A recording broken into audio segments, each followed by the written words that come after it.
Bonjour à tous, c'est le docteur Walid Mekedem et aujourd'hui, on va rebondir sur cette actualité people dont tout le monde a entendu parler, le décès de l'acteur qui incarnait Chandler dans la série Friends, donc Matthew Perry, qui a été retrouvé mort à l'âge de 54 ans. Alors même si en ce moment, les examens sont en train d'être réalisés pour confirmer l'origine de son décès, on peut faire quand même des grosses suppositions sur l'origine de ce qui est arrivé, du fait de tout ce qu'il a raconté par le passé, avec toutes les histoires autour de ses consommations de substances, que ce soit l'alcool ou les antidouleurs. Il a fait référence à plusieurs cures de désintoxication. Apparemment, il aurait dépensé des millions de dollars pour justement s'éloigner de toutes ces drogues. Et malheureusement, vous le savez, je vous apprends peut-être rien, mais en tout cas, on va essayer d'approfondir la consommation d'alcool de manière chronique sur le long terme. Et en plus de ça, si on entre dans le cadre d'une polyconsommation, évidemment, ça n'amène rien de bien et ça peut amener au décès. Et de quelle manière? Eh bien, c'est ce sur quoi je vais revenir dans cette vidéo pour faire un point quand même sur la consommation d'alcool, qui est quand même beaucoup banalisé, c'est très culturel aussi, mais c'est vrai que ça reste un poison, hein. Quoi que vous disiez, l'alcool c'est un poison, et effectivement, quand on se balade dans la rue, ben, on voit régulièrement des affiches qui font la promotion de ce poison. Et c'est vrai que si on vous mettait face à une affiche publicitaire de paquets de cigarettes, bon, je pense que ça vous ferait tilter un petit peu en disant quand même, c'est un peu bizarre de faire la promo des cigarettes. Pourtant, ça se vend en bureau tabac, etc. Bah, l'alcool, c'est pareil, ça se vend, c'est légal, etc. Mais ça reste, comme le tabac, une substance extrêmement nocive, addictogène, qui cause des milliers de morts chaque année, à peu près 50 000 morts chaque année en France. Donc vous imaginez, vous faites sur 10 ans, ça fait à peu près 500 000 décès. Et à tous ces décès, vous ajoutez évidemment toutes les comorbidités qui viennent à cause de la consommation d'alcool, qui n'amènent pas immédiatement au décès, mais donc vous ajoutez aux 50 000 décès chaque année tous ceux qui sont hospitalisés, etc., à cause des problèmes liés justement à la consommation de tout cela. Et c'est vrai que ça, c'est mon avis, ça engage que moi. Personnellement, voir des affiches comme ça, dans la rue, sur les gros panneaux, dans le métro, de bouteilles d'alcool, je trouve que c'est pas forcément quelque chose de bien. L'adapter, après, chacun fait ce qu'il veut, mais en termes de message de santé publique, quand vous vous baladez, que vous voyez une affiche avec une bouteille d'alcool et juste à côté, vous voyez un message de prévention du gouvernement sur tel problème de santé publique, vous dites, bon, il y a quand même un problème de cohérence sur tout ça. Enfin bref, on va revenir du coup sur l'alcool. De quelle manière l'alcool, justement, peut-il causer des dommages au corps? Et vous allez voir, c'est très, très, très varié. Parce que souvent, par exemple, quand on parle de tabac, on va entendre un cancer du poumon. Effectivement, ça peut, mais ça donne pas que ça. Et l'alcool, c'est pareil. Souvent, on va entendre, oui, l'alcool, c'est pas bien, ça peut donner des problèmes au foie. Oui, mais pas que, pas que, pas que. Donc, l'alcool, quelles sont les conséquences, justement, de sa consommation sur le long terme? Effectivement, hein, ça peut donner des problèmes au foie. Donc l'alcool va être métabolisé au niveau du foie et le passage, parce que le foie c'est comme une éponge qui va engorger justement ce flux d'alcool qui va passer, et ça peut se faire d'ailleurs sur le long terme. Ça va donner quoi? Ça va donner ce qu'on appelle une cirrhose à force. En fait, le foie va devenir dysfonctionnel, va devenir fibreux, cicatriciel et ne va plus devenir fonctionnel. Or, le foie, c'est un organe indispensable qui a plusieurs fonctions. Et si le foie dysfonctionne, ça peut engendrer de graves problèmes de santé et amener ensuite au décès. Sachant que la cirrhose, c'est une première étape. Mais en fait, ce qui peut se passer par la suite, c'est que la cirrhose va évoluer encore sur un grade supérieur et donner ce qu'on appelle un hépatocarcinome. C'est-à-dire déjà, vous allez avoir un foie qui ne fonctionne plus, mais en plus de ça, vous allez vous coltiner le cancer qui va avec. Donc clairement, c'est pas quelque chose de fameux pour le foie. Et avant d'en arriver là, évidemment, vous pouvez avoir plein de dérèglements qui ne vont pas forcément être justement bons pour votre santé avant d'en arriver à un stade extrême. Mais qui plus est, si on reste sur le versant digestif, tous ces problèmes de foie, de cirrhose, etc., peuvent engendrer des problèmes sur la circulation à ce niveau-là, sur les problèmes de pression. Je ne vais pas entrer trop dans le détail, mais quand on va avoir ce qu'on appelle de l'hypertension portale, donc voilà, un problème d'hypertension au niveau de certains vaisseaux qui passent par le foie, etc., on peut avoir ce qu'on appelle des varices œsophagiennes. Et varices œsophagiennes, c'est comme si vous aviez des hémorroïdes, tout simplement, mais au niveau de l'œsophage. Sauf que là, c'est beaucoup plus dangereux parce que des varices œsophagiennes qui saignent, c'est pas comme quand vous allez aux toilettes et que vous avez un peu de sang sur les selles à cause des hémorroïdes. Là, vraiment, un jour, vous devez, et il y a tout qui sort par la bouche, donc ce qu'on appelle hématémèse, donc hémorragie digestive. Et là, vraiment, ça peut être très compliqué, effectivement. Les varices œsophagiennes sont quelque chose qu'on va retrouver fréquemment chez les personnes qui sont atteintes d'alcoolisme. Donc, vous voyez, déjà, sur le plan digestif, c'est pas top top. Après, qui plus est, ça va donner aussi au niveau de l'estomac beaucoup de problèmes d'acidité, de reflux. Et ces problèmes de reflux, sur le long terme, c'est pas bon aussi. Le reflux accumulé sur plusieurs années va faire qu'on va abîmer la muqueuse de l'œsophage qui n'est pas faite en fait pour tout cet acide. D'accord? On a une barrière en fait un peu naturelle entre la partie qui est ici d'œsophage et la partie ensuite d'estomac qui est plus adaptée à l'acidité.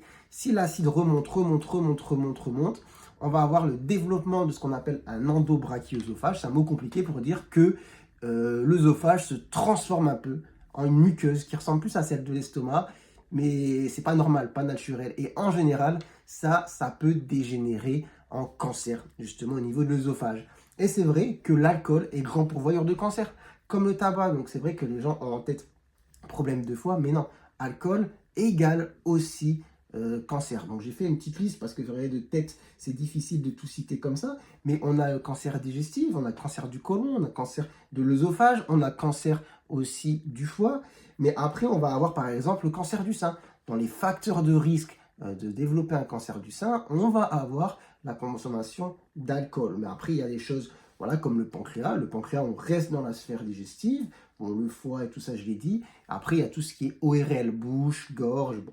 Enfin bref, tout ça pour dire que c'est pas que le foie. On va avoir le problème de foie, avec le problème de cirrhose, avec le problème de cancer du foie, des problèmes liés aussi à l'hypertension portale, avec l'apparition parfois de varices œsophagiennes. À côté de ça, on va avoir aussi toutes les problématiques de cancer, avec les cancers, comme je l'ai dit, foie, estomac, œsophage, sein, côlon, pancréas. Vous voyez, c'est déjà pas mal, mais là, on n'est qu'au début des complications qui peuvent arriver. Parce que l'alcool, ça reste quand même une substance qui agit sur le système nerveux.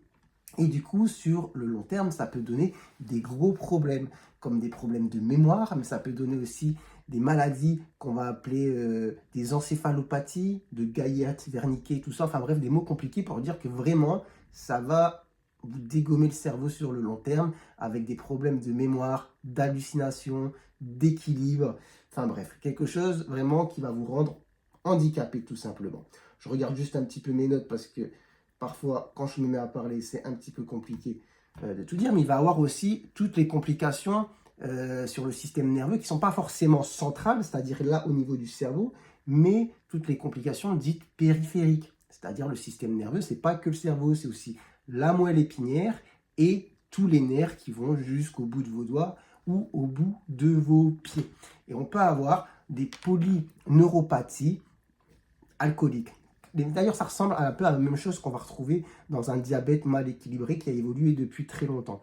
On va avoir des problèmes de préhension, de sensibilité, de motricité, etc. qui vont être dus au fait que justement l'alcool, sur le long terme, a abîmé vos nerfs. Alors désolé, je me remets un petit peu sur mes mots, tout ça. Voilà. Après, évidemment, on a tous les problèmes liés sur le plan psychiatrique, avec problème, de toute façon, la dépendance en soi, l'alcoolisme est une dépendance, et tout ce qui va engendrer l'arrêt.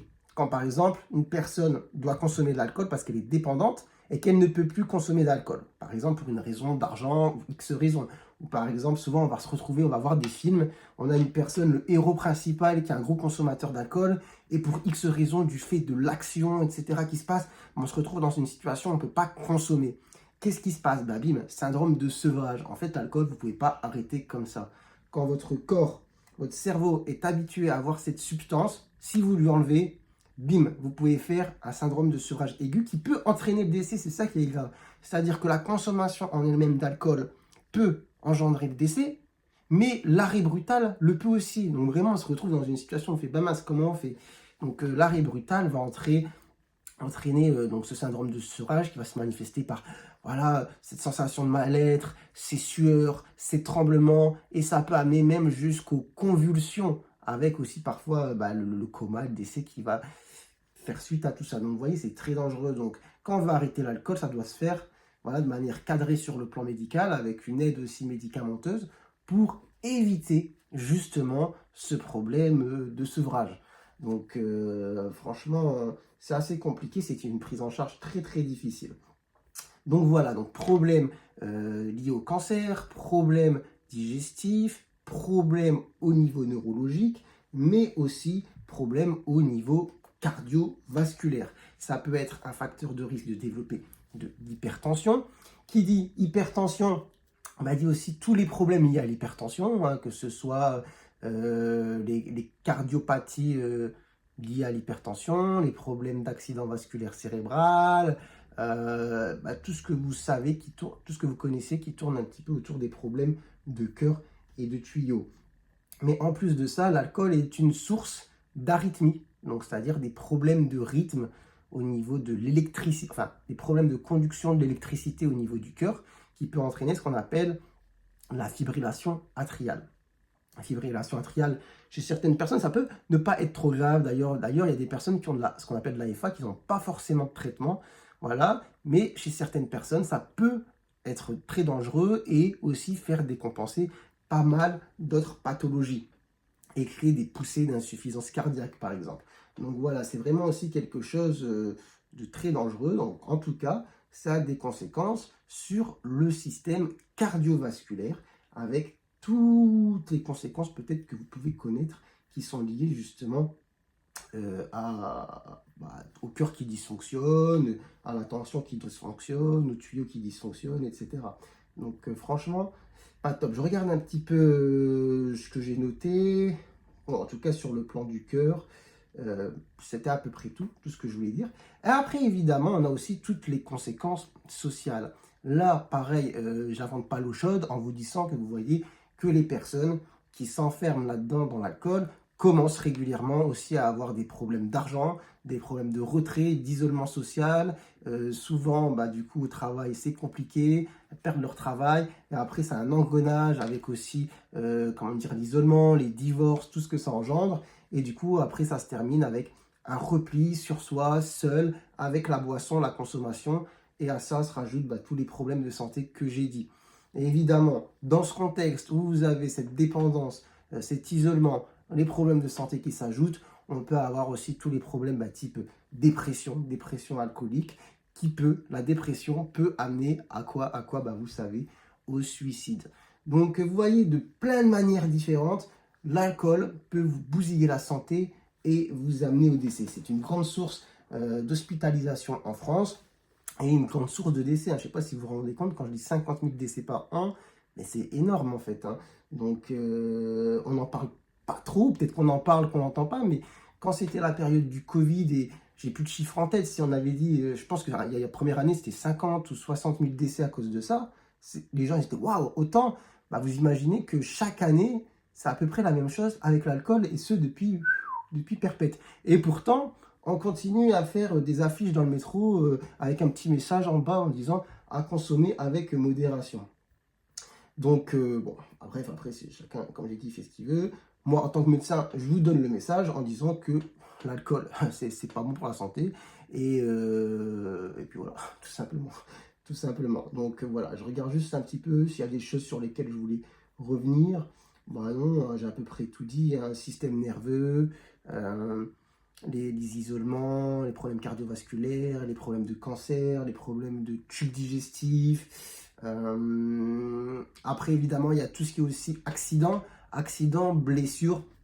Ça, pareil, vous savez, chaque année, il y a des décès sur les routes à cause justement de la conduite en état d'ivresse. Et ce qui est horrible avec ça, c'est qu'à la fois, la personne décède, mais en général, elle peut emmener avec elle des personnes qui n'étaient pas concernées par ce problème d'alcool.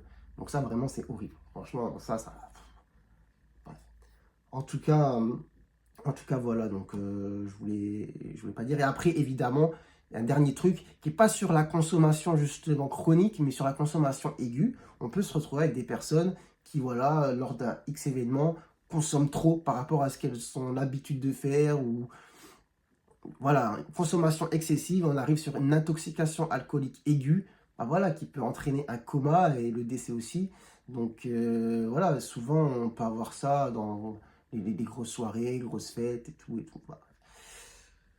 Enfin bref, c'est un sujet large, compliqué. Donc évidemment, l'acteur de Friends donc, pouvait être concerné par plein de ces sujets-là. Je ne sais pas effectivement de quoi il est décédé précisément, mais voilà, c'est quelque chose de connu, j'invente rien, que ces problèmes d'alcool, c'est quelque chose qui l'a suivi très très très longtemps jusqu'à maintenant. À côté de ça, il y avait la consommation aussi d'antidouleurs, d'analgésiques. Je ne veux pas trop y revenir dans cette vidéo parce qu'en plus de ça, j'ai fait récemment une vidéo sur un médicament qu'on appelle le tramadol, qui est un peu un dérivé des opiacés. Et justement, je parlais justement des problèmes que ça pouvait engendrer. Donc je vous invite à voir cette vidéo sur la consommation chronique d'opiacés. Et vous allez voir d'ailleurs dans les commentaires que c'est intéressant parce qu'il y a plein de commentaires, enfin de type témoignage. Des gens qui témoignent de leur consommation chronique de cette substance et de ce que ça a engendré chez eux. Donc vous allez voir, c'est assez intéressant de lire un peu ce qui est écrit. Enfin bref, voilà, c'est tout pour moi. Je pense que j'ai beaucoup parlé. Waouh, 16 minutes, je ne m'attendais pas à parler autant, mais c'est vrai que sur l'alcool, il y a beaucoup de choses à dire et il n'y a pas simplement, oui, c'est pas bon pour le foie. Bon, voilà. Sur ce, dites-moi si vous avez appris un petit peu des choses. Faites-moi part un petit peu justement de votre ressenti par rapport au sujet, à ces problématiques qui concernent un petit peu la consommation d'alcool, comment vous voyez les choses, peut-être aussi votre partage d'expérience. Et puis voilà quoi, ça reste une vidéo informative. J'espère qu'elle vous sera utile. Et puis voilà. Sur ce, bah, portez-vous bien, prenez soin de votre santé. Et puis moi, j'espère à très bientôt pour de nouvelles vidéos. Allez, ciao, ciao.